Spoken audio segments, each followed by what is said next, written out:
पहले तो मैं बताता चलूँ कि ये हमारा जो शहर जिसके बिल्कुल हम अंदरून में खड़े हैं और अंदरून गल्ला मंडी की ही शक्ल में ये एक मुकाम है।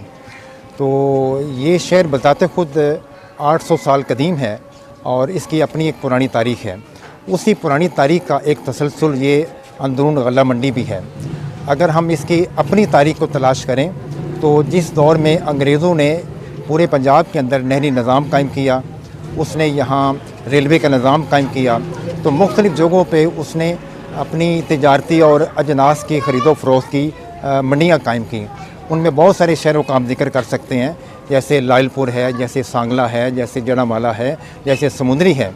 तो बिल्कुल ये इलाका भी चूँकि ज़रई इलाका था, तो ज़रई अजनास की ख़रीदो फ़रोख्त के लिए अंग्रेज़ों ने यहाँ 1877 में ये पहली मरतबा गल्ला मंडी कायम की।